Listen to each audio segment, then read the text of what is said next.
یوسف ئەمین ئەو لاوە کوردەی بۆتە ئەستێرەیەکی گەشت لە ناو یاریزانانی هەڵبژاردەی عێراق و پڕشنگەکانی بوونەتە هۆکارێک بۆ برنەوە و پێشکەشکردنی ئاستێکی بەرزی هەڵبژاردەی نیشتیمانی لە جامی ئاسیا. یوسف ئەمین بەڕەچەڵە کوردە و لە ئەڵمانیا لە ساڵی 2003 لەدایک بووە، لە دایک و باوکێک کە خەڵکی قەزای دەربەندی خانن.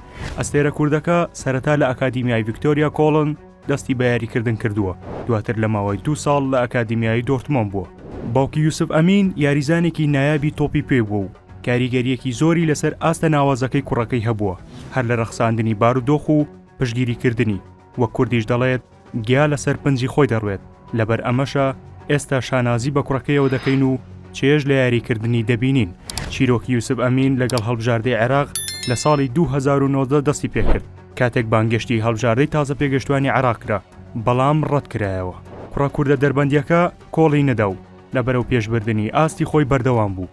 بەو هۆیەشەوە عیماد محەممەد بانگشتی هەڵبژاردەی لاوانی عێراقی کرد و لە کۆی 5 یاری گۆڵێک و ئەسیستێکی تۆمار کرد. ئەمەش لە کاتێکدایە یوسفی ئەستێرە لە هەڵبژاردەی خواردەمە 19 ساڵانی ئەڵمانیا یاری ئەنجام داوە، بەڵام هەڵبژاردەی نیشتیمانی خۆشتویستوە و توانەکانی بۆ عێراق پێشکەش کردووە و لە پێناو عێراق ئەڵمانیایی ڕەت کردەوە. وەک بینیشمان ڕاهێنەری ئێستای هەڵبژاردەی عێراق کە خیسۆس کاساسی ئیسپانیە بانگشتی هەڵبژاردەی عێراقی کرد. یوسف ئەمینیش بە ئاستە بەرزەکەی هەمووانی سەرسام کرد و لە یاری پاڵاتنەکانی مۆندیالی 2026 لە بەردەم 65,000 هاندەردا گۆڵی لە ئیندۆنۆزیا تۆمار کرد.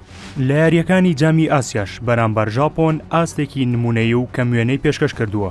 کاتێکیش عێراق ڕوبەڕووی ڤێتنام بووە، ئەم وەکو یاریزانی یەدەک هاتە ناوەوە و بۆ هۆی ئەژمارکردنی 2 لێدانی سزا. بە گۆڵی لێدانە سزاکەش هەڵبژاردەی نیشتیمانی گۆڵی برنەوەی تۆمار کرد. یوسفی تەمەن 20 ساڵ یەکەم یاری پیشەگەرانەی خۆی لە ساڵی 2021 لەگەڵ یانەی ڤیکتۆریا کۆڵنی ئەڵمانی ئەنجامداوە.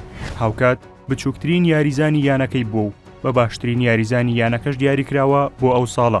دواتر پەیوەندی بە یانەی فاینۆردی خواردەمەند 21 ساڵان کردووە و ئێستا یاریزانی یانەی ئینتراختە لە پلە 2 ئەڵمانیا.